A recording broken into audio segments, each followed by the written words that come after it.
central piece of it is creativity and the power of creating our way through uncertainty. So I literally created my way through uncertainty through a weekly writing practice, then now developing it into a video series, and it honestly changed my life. Hi everyone, welcome back to another episode of Our Core Things. I'm your host Claudia, and this podcast is about self-trust, alignment, and coming back to ourselves. My guest today is Katie Briefel, who is speaking to me all the way from London. Katie is another one of my Substack friends, actually one of my first, and through her Substack platform, Let's Reset, she explores human connection, how we reconnect with ourselves, as well as the work that we're all here to do. When I read this, I immediately piqued my interest because it's so similar to the themes that I read about on Our Core Things. So I am very, very happy to have her on the show today. And also, apart from writing on her platform, Let's Reset, Katie is also a brand strategist, and she works with lots of brands and businesses in the UK. Hi, Katie. I'm so happy to have you here today. I know, it feels really special to me because you were one of the earliest Substack readers, people I connected with, and it really takes me back to such a nostalgic time when I first started and I realized how amazing the platform was. I'm so grateful. Thank you. It feels like a bit of a full circle moment. Yeah, I know, it really does. And talking about full circle moments, I was actually reading your Substack website and your profile. So that was when I discovered that you're a brand strategist. And then I read that you wrote, you've spent years helping brands and businesses find their story underneath the story. And Let's Reset is where you do that for yourself, which I find really touching. So I actually want to start from there with what is your story underneath the story and why you started Let's Reset. Yeah, I started it not last Christmas, but the one before, in the middle of, honestly, a really really hard time. My dad was really sick, really sadly and suddenly, and I spent December basically signed off from work and spending every day going into the hospital. But we couldn't go in until midday, and so the mornings I kind of had nothing to do because I couldn't go into work. My friends were all at work. I was seeing my family later, and honestly, I had no energy to see anyone anyway. And I got drawn to this bookshop called Foyle's Charing Cross. If you know, it's just one of the best places in central London. I have actually been there. It's so good, right? Yes. It's not as pretty as like Daunt Books or some of those Harry Potter-esque bookshops in London, but it's just got the most amazing collection and really special for me. It just had this cafe in there, and so what I would do I was kind of just didn't know what to do with myself, but I would go and get like random books, stack them all up in a pile, and just sit on my own with a coffee and a cake, and I would just read. And some of the books were poetry, and some of the photography, some of the fiction. And I started sort of taking photos, making notes in my own notebook. I had no idea what this was. And then I sort of started thinking about kind of wanted to start just writing. And I didn't really have an audience, a couple of readers, and they were totally anonymous. But I suddenly found myself like so pulled to words on a page and to ideas and to stories, and actually to a world that I had been kind of pulled away from, working at big ad agencies and tech worlds. And I basically just found so much comfort in this little practice that I did every Sunday, to the point where it became the highlight of my week, just going on my own to that space and writing. And so that's the story. And it was basically me trying to translate my feelings in real time, and then sort of started to attract people who were going through a similar thing. And so I kind of saw it as a bit of a companion to other people in a similar situation. Wow, that's so beautiful. I really did not realize that was part of why you started it. And I'm so glad you did. Actually, funnily enough, that also resonates with me. I was just in a period where everything felt like a fog. Yes. I was self-employed as a sustainability consultant, and I went back to Hong Kong, which is where I'm from. I just felt very lonely because I didn't really have a community, and I also felt very misaligned with who I actually am as a person, because before I started my career in sustainability, I was actually just a lot more creative. I did a lot more photography. And then because I had my own business, essentially, I just worked a lot. And then I really disconnected with other parts of my creative self, and also the parts where even like the version of me that would sit at a cafe and just read a book. I didn't even have time for that because I was really anxious and I was constantly just trying to pitch clients and stuff. Yeah. So then I found Substack, and I actually initially I was still in the business mindset, and I started writing about sustainability. I saw it as another channel for me to Another raise awareness for the monetization. work that I'm doing. Yeah. Yes, exactly. And then a few newsletters into it, I was like, I do not want to write about this. It feels really forced. I just want to Mm. use it like a journal and write how I feel and share wisdom from conversations and from my own life. And then it started flowing a lot more. It was about the same time as you. Yeah, it's funny because I think we get in our head around like what is worthy writing and what is like credible and what, what is the most sort of like important thing. And I think we kind of like we discount emotional memoir writing as somehow less valuable when actually I think it's just as just important. Exactly. And especially now when so many people are writing just, well, sometimes to monetize, but sometimes also people are writing using AI. I feel like I'm just so much more drawn to people who are authentically sharing their voices and their stories. Yeah, and I think writing from the personal and the specific. I actually interviewed an amazing writer on my series about this because she published a book and she felt like she had to make it this really academic tome when actually starting with the personal and specific became an amazing container for her to explore wider cultural issues. Starting with that personal lens is actually a really powerful way of doing it. Exactly. And so I'm curious to know how your own voice and your writing has evolved as you continue your newsletters. Have you been essentially writing about the same topics, or has that evolved as you got to know yourself deeper?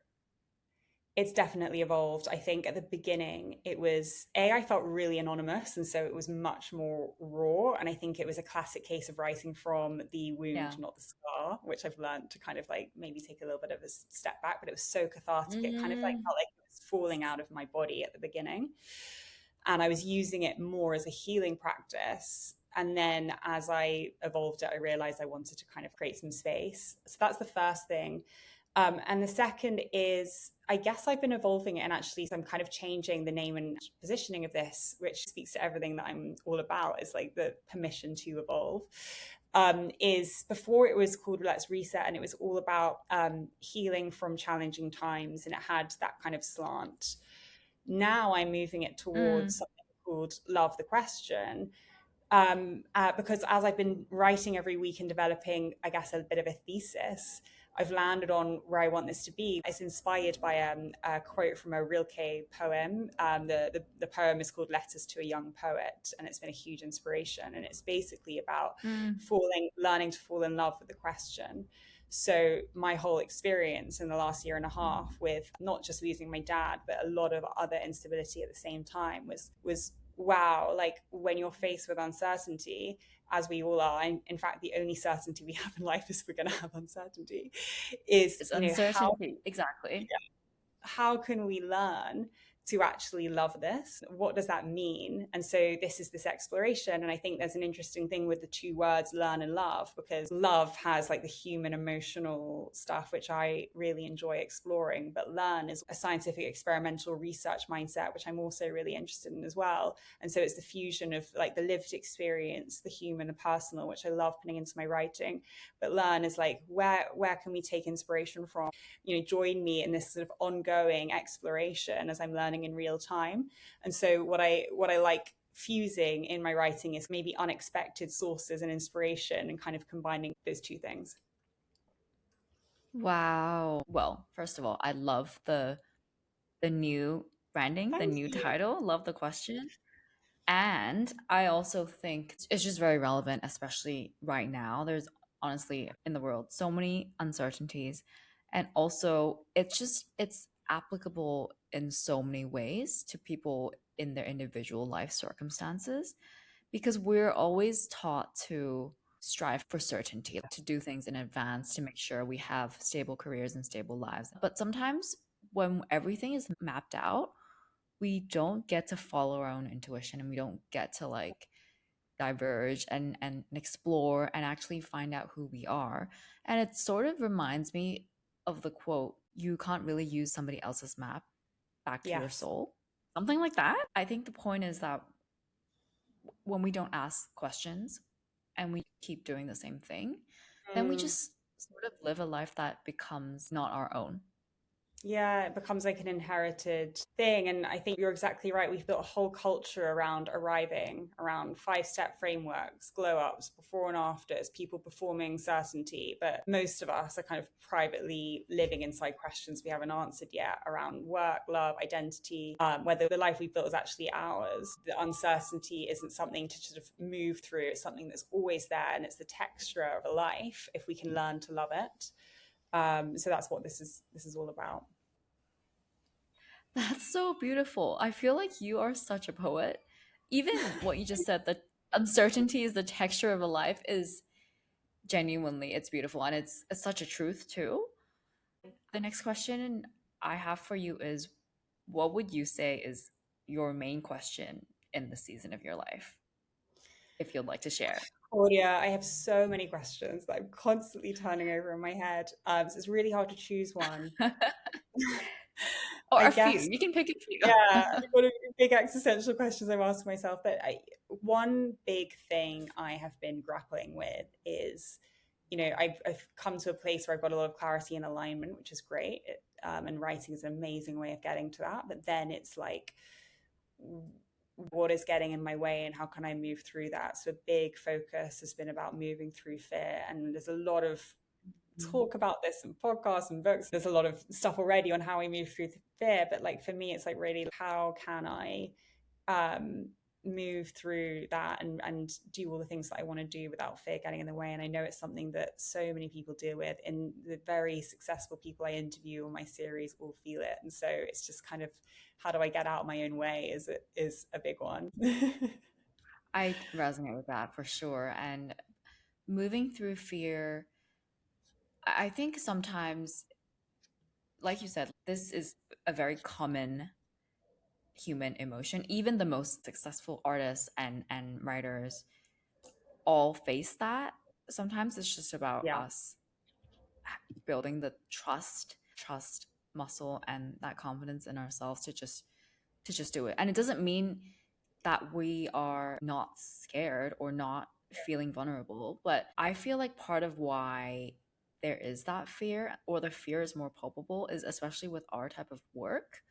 We are sharing so much about ourselves and we're sharing our voices and our art, because I've Yes. asked myself the same question as well, like how do I move through that fear of putting myself out there more, of being seen, Yeah. of being louder, because I've I really enjoy working out. And then I did a half Ironman in Wow. like just December of 2024, which is around the same time I started Substack. But I feel like when it comes to working out or sport, just jumping in the water, like into the ocean and swimming or cycling really Mm, fast was never like the fear in those situations never got in the way. And I'm mm. also asking myself why, well, like what is the difference? And I personally feel that it is for me because I'm sharing such a vulnerable part of myself in my art. And that feels more dangerous than even something like a half Ironman. I totally agree. I find speaking on stage doesn't bother me at all. I don't get nervous. It's that exactly that. You're basically offering up a Mm. piece of your inner world for people to misunderstand, hate, laugh at, judge, ignore, get bored of all of those things. And so it's just inherently so risky. I mean, it feels emotionally risky. But then, when I've gone through low points with this, because creating content, putting it out there, there's just always the ups and downs of that. At the same time, the most exhilarating thing, but also it has low points. Sometimes I play out the alternative, which is stopping. And I've got to the point where I genuinely could never imagine stopping. It's become like an inextricable, I don't know if that's the right word, part of who I am. Even when it's uncomfortable, I just feel like I need to do it now. And so, um, yeah, it's weird. Yeah. And do you have any practices that help you to move through that fear? Yeah, I'm still definitely working on it. I like to zoom out firstly and do the bigger picture of this, of like pretending I'm 80 years old. Like, am I gonna be worried about some Instagram post that didn't get that many likes and all those things? I'm often Mm-hmm. thinking, because I've had this brush with death, a very sudden death, I often think about life as just this like fleeting thing, like let's just go. And I had a really amazing interview with the founder of Omaze, which is a purpose-driven business, and he shared something with me that really clicked. He quit a successful career in Hollywood to start this business, and it was Mm-hmm. failing. It was failing in the early days, and people were like, "What are you doing? You need to stop. Like, this isn't working." And he said that his mindset was dominated by stories of fear, and he felt complete. He had a really low self worth and self love, and he did the Winhoff process and did a lot of self work. And he said to me, fear is a story we tell ourselves, and most of the time, the actual reality of the thing you're most scared of is just nowhere near as bad as you think it's going to be. And so it's all about changing your story. And again, back to what I'm trying to do is changing your relationship to uncertainty. That's something that's been helping me. I love that. I love the idea of changing our relationship with uncertainty, Mm, because before you said that, I didn't really see that as a relationship. Um, but well, if the relationship with ourselves is a relationship, then the relationship with all of our emotions is also a relationship. And I think it's like that push and pull and learning to coexist with it, and yes. embrace it, right? Exactly. And Yeah. another more practical thing, which has been an unlock for me, is the book Tiny Experiments by Anne Laure LeCompte. It went kind of viral last year. And she just kind of, Mhm. it's a little bit more of a processy, sort of scientific way of approaching this, but really helps if you're less into the woo woo, is, seeing these things as experiments. So say to yourself, I'm going to create a pact where don't make it outcome based, but make it process based. For example, with me, it was post a Substack every Sunday. It's not about get this many subscribers or this many likes. It's committing to a process, and so focusing on process rather than outcome, and just committing to that has been really powerful as well, because you can't really control how many people read or how many subscribe, how people like, but you can control the act that you take. And more often than not, if you can stay consistent in a process, you'll end up getting what you want anyway. I actually saw this amazing content creator who's got like 5 million Instagram followers talk about the same thing. He basically didn't even look at his stats for the first year because it was so embarrassing. He was posting into a void and felt so cringy for him. Now he's huge, but he was all about the process at the beginning. I also agree that like the thinking about the process is so much more helpful, and this is where learning about spirituality and applying those principles have also helped me in Mm, this, because they always talk about focusing on the process instead of the outcome as well, because yeah. and also letting go of attachment, letting go of control, Yes. letting go of like a certain specific result.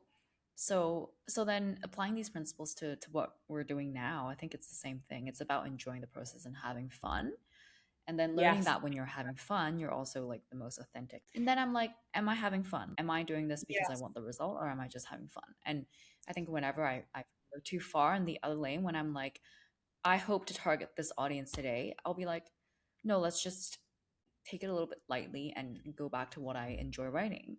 100%. Another thing that has helped me recently is just like whenever I hesitate when I'm posting, um, I'll be like, okay, imagine that I'm my own manager. Like I'm a manager that's not myself, and like you have done the work, so now you just have to post it. It's otherwise it's a waste of your time. When I step back and try to think, okay, I'm my PR manager, so how would they do this? I'll be like, they would say you have to Yeah. post, so then I just do it. Yeah, that's Yeah. also really good. The other thing I Um, sometimes like to do while we're talking about personas is like sometimes I try and imagine why I'm doing it and who I'm doing it for. And sometimes it's like the version of mhm. me a year ago.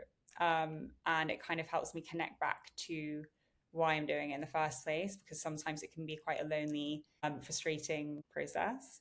But sometimes just going back, Yeah. like imagining that girl in the bookshop, or, sometimes reading the comments of people that have liked it. And I do keep screenshots of those Mhm, mhm. responses and DMs. Is just kind of like connecting back to like outside of all the noise and the audience and the stats, like if this helps one person feel a little bit less alone or like feel a bit understood, that's helpful. That's already more than worth it, right? That's also what I think. You're just nurturing this relationship with one person. And I sometimes think I'm just Mm, writing to this one person. yeah, And if it helps more people, then great. But if it only helps one person, that's enough. yeah, Um, yeah. yeah. But I also have this question about, I'm just wondering if this happens to you too, is that I feel a lot safer writing on Substack and posting on Ugh, Substack, but whenever it's on Instagram, I hate I'm like, Instagram. oh my goodness. I think even on, so I'm starting to post the podcast on YouTube as well. Even YouTube for me feels a little bit safer. And I'm 100%. thinking back to whether it's about anonymity. It Is is. it about people not knowing me? It is, It is. right?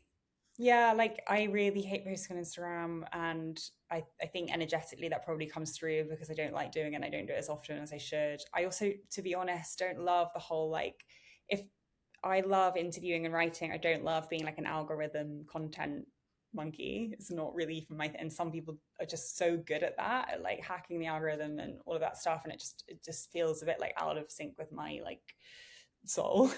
But yes, Instagram for me is just full of people that kind of know 100%. me, with loose connections, and it's understandable for that audience that you're doing a bit of an identity shift in front of their eyes, and it's a bit weird. So there's just this like discordance Hmm. there. Whereas Substack and YouTube feels really anonymous. I don't mind being really weird on those and posting those on those platforms. But the thing is like what I remind myself of as well is you don't know who is secretly really needing your stuff. So yes, you may be posting into the void on Instagram and feeling like people aren't really into it. But I've had some DMs. One was on LinkedIn of someone I think I met at university and haven't spoken to her since, so like over a decade ago. And she goes, I am looking after my sick dad and my sick sister at the same time. I love your essays, keep writing. She's not a subscriber. She's never liked a single post. She's never commented. So I would never have known that she was reading and enjoying it. So you don't know who you're affecting when impacting. And so that's sort of reassuring in a way. But yeah, I hate Instagram.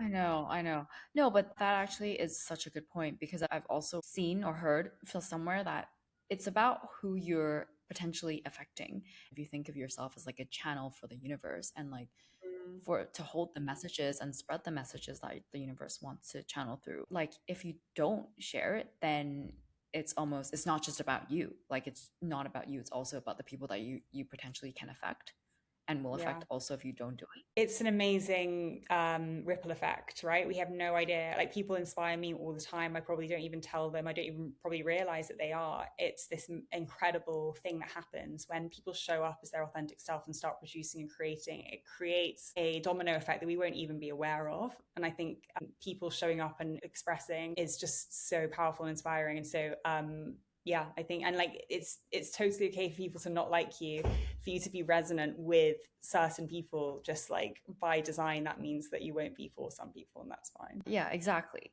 Um, so then I want to go back to your creative process and creative voice because I Yeah, feel like, well, all of this is very interconnected, I think. Talking about um, your new brand name, Love the Question, it's all about exploring the questions, asking ourselves the questions, and not really following a map. And yeah, creativity, being an artist, is also like non-linear. It's not following a map. It's like experimenting and falling and starting again. yeah. So what does your creative process look like? Are there any practices you put in place to experiment or make sure that you're creative and not following a template? Yeah. So the way that I originally started was by reference collection, and I think it's really powerful. And I Mm, still make a regular practice now. So by reference collection, I mean going to original sources. So getting outside of what's existing on Instagram, Pinterest, mm-hmm, mm-hmm. whatever, and going to galleries, reading books, music, Yeah. film, and just absorbing, documenting, making notes, not necessarily knowing why or what, but just like having that constant practice. And I'm always in my notes app. I'm always my screenshots on my phone. It's just like a complete mess. And more often than not, at the start of a week, I have no idea what I'm going to write on Sunday, and somehow I sort of managed to get it. So reference Yeah. collection is a big one, and then I like to really get into my body, go on walks, sauna, and yoga, and find that if I've been collecting Mm. stuff in a week, um, if I can do that, and normally it sort of cooks, and then when I'm back into my body, something kind of comes through. So that's probably the main thing that helps me. I have also found myself wanting to go to a lot more galleries, read a Mm, lot more books, because the content on Instagram gets super repetitive. And even yeah. on YouTube, I feel like people are saying similar things. And to be honest, I think that even as an artist, like it's very hard for your work to be 100% original. But I It believe never will in be. yeah, but I believe in saying the same things with a different voice, with your own unique point of view, and informing that, like informing it with your experiences. And then Mm, like the right people will resonate. yeah, Um, exactly. right. And I think often writing the thing that feels a bit embarrassing and A bit real is out there. yeah, and Yeah. a little bit vulnerable and exposing in the right way. When it feels like that, it's normally because it's true and it's hitting on something real. Some of my best pieces, the ones that are the most popular, I was a bit nervous about posting because it felt naked. Okay. Okay, you have to send those to me. I want to go back and read those. Yeah, there's Um, one about it's called "We All Have an Unsent Message." It was a little bit about grief and about a human connection, and she had all these red threads hanging from a ceiling of messages that people had submitted from around the world that they hadn't sent. And then I kind of opened it with my own feeling of like maybe some messages that I haven't sent. And then I linked it randomly to another book that was about something totally different. And I think that's kind of interesting as well. Is like, as you say, nothing's completely original, but can you draw unexpected parallels and links? You know, the way I've heard a lot of people talking about AI in the world right now, and actually what will stand us apart is how we make links and join the dots in completely divergent worlds and interests. It's a very human thing to be able to do. So look at your lived mhm. experience, but then how does that relate to some science thing you're learning about? And I was at Cannes Lions, the marketing festival, a few weeks ago, which was incredible, and learned from listening to marketing directors at Heineken and Reddit, but also Eva Longoria, who does a lot of script and film production, Mhm. and the photographer Rankin, one of the best ones in the UK. And the red thread that kept coming through from all of them was having curiosity and having, I think one of the Heineken people said, switch from a playbook mindset to a playground mindset. And so be comfortable in Mm. experimentation and unexpected juxtaposition. And it kind of links to what you were saying about playfulness. How can you infuse your work with that playfulness, that unexpected lens that you have? I think is really exciting. Yeah. And actually, talking about that, it relates a little bit to the name of my newsletter and podcast, Our Core Things, because like for years, I had these interests that were like really separate. Well, sustainability is like my work and bread and butter. But on top of that, I always loved podcasting. I liked Mm, writing on Substack, but I'm a portrait photographer. I've like done amazing. lots of freelance portrait photography for friends and family, and I don't do as much now, but I plan to like completely like restart that as well, because I've just had this conversation with a few people like the past few months, and I'm starting to see the thread, which is that I all of these all of these are tools and mediums, but like the more underlying purpose is to help, is to mirror another individual's truths back to them, and Mm, mirror themselves back to them, and help them feel seen and heard. And through yes. all of these different tools, I am able to do that, because I'm a portrait photographer that I wouldn't say I'm the most technical person. I don't care that much about like scene setting and the lighting, but I care about the conversation I have with the person. Mm, And I care that they are comfortable enough to be themselves for me to take a good photo. And likewise, through podcasting and newsletters, I want to help a person come back to themselves. So then I realized that these are all tools. And this is how I put these things together. Does that make sense? Yeah, it's beautiful. I think that's one of the big powers of like creating these things is you make people feel seen. And you read a book and you go to a gallery and it's some artist from Japan who you've never met, and she's managed to articulate some very specific feeling that you've had. um, and it's that power of how you can translate these amazing specific human experiences to another person that you don't know. Like, that is so beautiful. Yeah. And talking about like sort of bridging different worlds or industries, I would love to hear about like what you've learned from helping brands tell their story that sort of can be applied to helping humans tell their story or uncover their story. Yeah, so just a little bit of background. I worked at one of the best, or if arguably at the time, it was the best ad agency in London. We used to run really famous campaigns for the likes of, Samsung, Molson Coors, John Lewis, and it was Hmm. all about the power of amazing storytelling. And then I moved Yeah. over to the New York office, which was a total dream, and got to live out my Sex and City dream of living in New York. And then I worked Did at Founders you? Forum. You live here. Yeah, I lived there. I lived in New York for 2.5 years. So it was like a total dream come true. And Mm-hmm. I remember I used to visit when I was 21. And every time I visited, I would get in the cab to JFK Airport and cry my eyes out because I wanted to live there so much. And I had no idea how I was going to make it happen. And then I did. So I'm now reminding myself, like, it can happen, whatever you want. And so did that, and then worked at Yeah. Founders Forum Group, which is Europe's largest tech ecosystem. So working directly with sort of earlier stage startups and scale ups on their brand storytelling. And I guess what I've learned from that is a couple of things. I think good brand strategy is often about reduction, and I think that links back to humans as well. Is like Mm-hmm. we often think it's adding more Mm-hmm. tactics, more budget, more media, more scale, when really the best strategies are radically simple and stripped back and focused.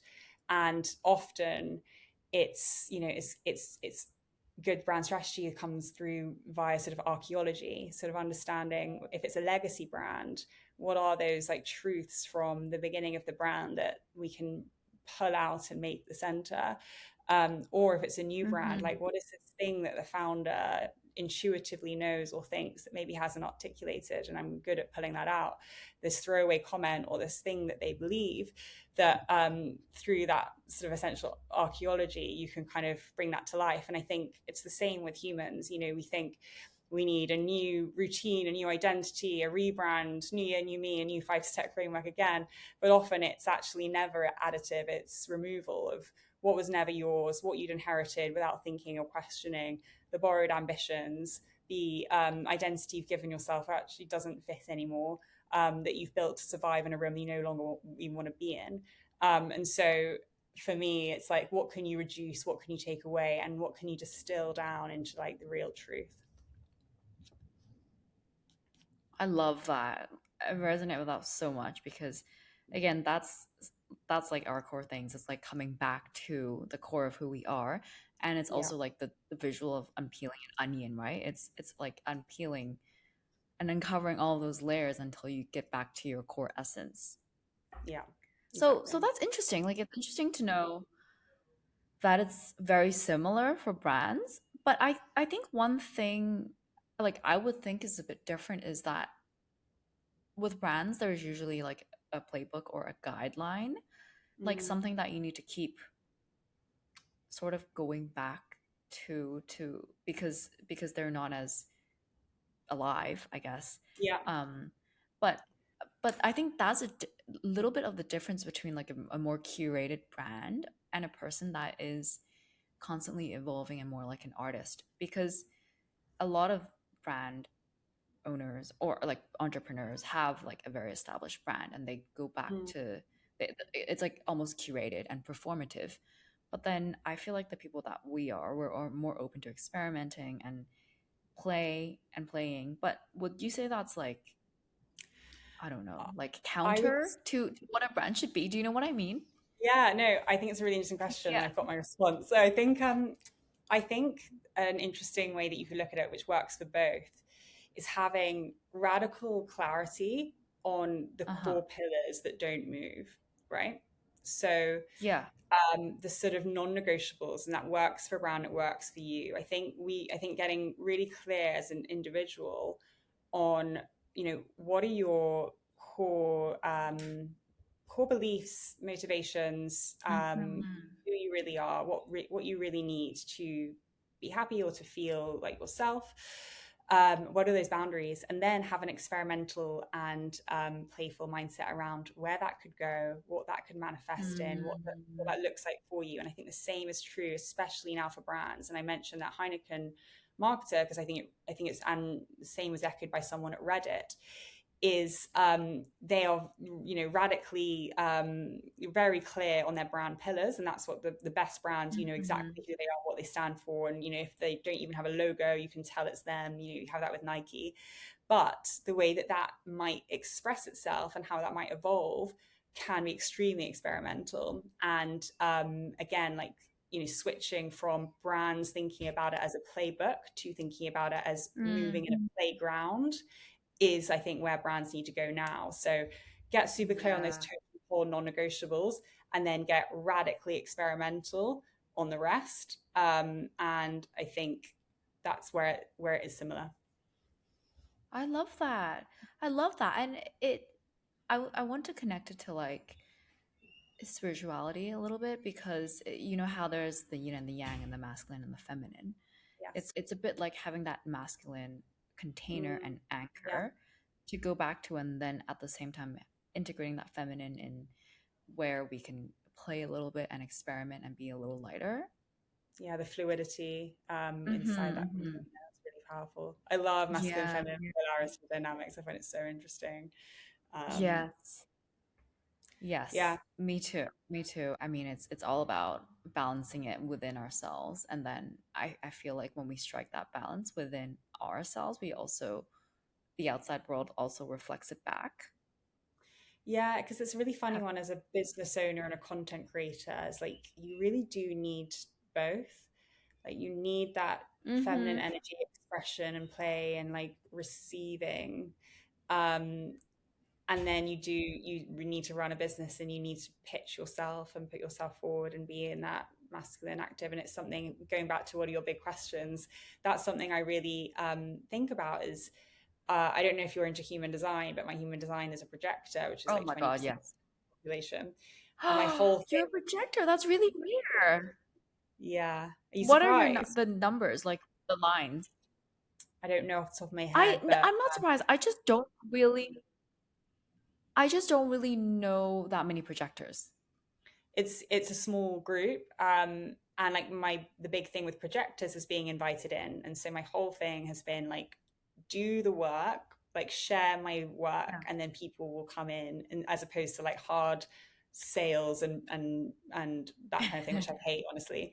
And so Yeah. it's that balance of like, I kind of just want to be my feminine and like do work and then see it brings in, and it often does work, but like it comes to a point where you need to be more in your masculine, and I definitely oscillate between the two, but it's a bit of a dance. Mm-hmm. And what is your sun moon rising in So astrology?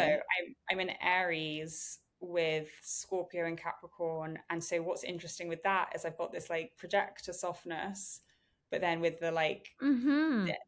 the, the direct sort of Aries boldness.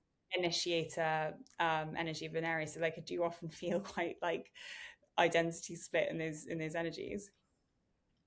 Oh my What are gosh, tell you? me about it because I am a Pisces sun, but my rising is Aries and my moon Right, is Libra. So my right. rising is like who you are to the outside world, right? So that's why I'm Yeah, like constantly people feel like I'm just bold and very confident, but then I'm actually very sensitive Pisces. So there's always a little yeah, bit of the identity split for me too.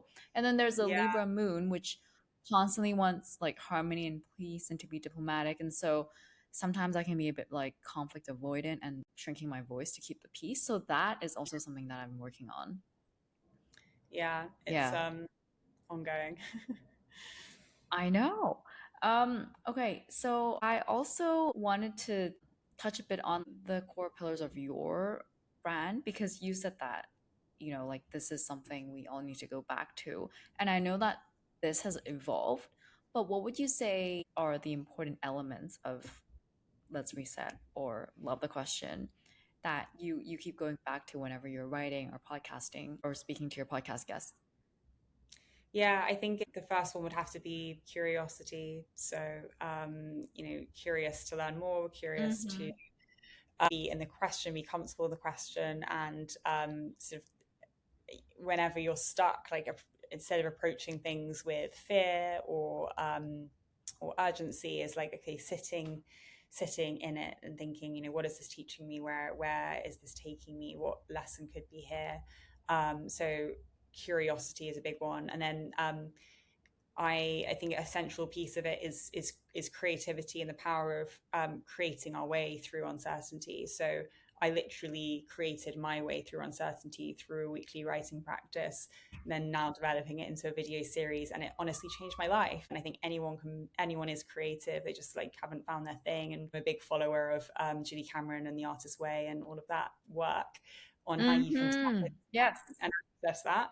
And so I believe it's a cheat code, basically. So accessing that. I guess the third one is just, uncertainty isn't something to escape. It's, how we approach it is how we turn it into our edge. And it can be this amazing space for a new chapter. And if we can change our relationship to it, amazing things happen. And I guess the way I would do it, or the lens, is through that fusion of the human, the personal, the emotional, the lived experience, with the research and the insights and the learning. Yeah, that's beautiful. Curiosity, creativity, and uncertainty. Have you wanted to be a writer since you were young? Like, have you ever seen yourself as an actual artist? Is that part of your childhood dream at any point? It's funny you say that, because I wrote a note on Substack about this the other day, about how all of the signs have typically always been there. The evidence and the hints were always there. So sometimes you need some life moment or chapter to return to that. And so like grief and being out of work did that for me. I had all this empty space, and there was something in me, and I'm kind of spiritual as well, that intuitively drew me back to words on a page and stories. And I felt totally reconnected to my true self when I started that. But when I look back, all of the things were there. I remember, in a past relationship, sort of getting into writing, and my ex brought me, writing classes. I remember as a kid, I was constantly, every time I went on holiday, I would be journaling, and all of my best grades were writing subjects. And I used to come up with these crazy stories when I was a kid. And so it's all there. It's just sometimes we either need to feel very safe and still through safety and peace. And so we can access that. Sadly, sometimes it's stillness through sadness and space. And in that vessel, you get to access that too. So that's my experience of it. Right. So you have always loved writing and journaling as a child, and that's now it's like you going get back pulled to away. Yeah, I think so. But that's part of uncovering the layers to come back to ourselves, right? I think that's like it's an important part of the journey. If we always knew the answer and exactly who we were, it wouldn't be such a journey, and we wouldn't have learned all these lessons. Totally. That's why I like to tell myself, like, all of the seeming wrong turns and mistakes is all kind of contributing to it. Exactly. And I feel like if we didn't experience this, we wouldn't even have that much to write about. So I know. it's all part of it. It's all copy, as someone once said. It's all copy. Okay, I just have 3 quick fire questions to end with. The first question is, what gives you peace? What gives me peace? I think returning to the present, returning to gratitude, taking a step back and appreciating what I have instead of always chasing. We're all guilty of chasing what we still don't have, or comparing ourselves to other people. Getting back to that, and it's not easy. But a practice I like is, again, I keep returning to 80-year-old, but imagine you're 90 and really old and ill in bed, and imagine if you got to come back to this life for one day in your body with all the opportunity, like how you'd feel. I just sometimes, whenever I'm having a stressful day, I just like ground myself in that idea of like, oh my God, I'd be so happy. So it's just reminding myself of what I've got right now. Yeah, that is so important. I'm gonna write that down. What made you smile this week or last week? What made me smile this week or last week? One thing that comes to mind, just had a really amazing evening with girlfriends, and yeah, like hanging out with good friends always makes me feel really good. And then I've been editing my next episode.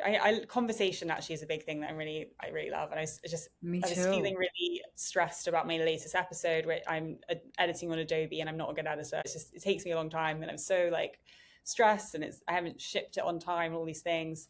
And I was watching back the interview, and there was just this exchange between me and the woman I interviewed, and I was like, oh God, like I love this. I love that we've had these conversations. I'm so glad I get to do this. I feel so lucky, and that made me smile as well. Felt like proud of myself. Yeah, oh, I'm really excited to hear that conversation. Thanks. The final one is what's a piece of advice you would give to your 18-year-old self?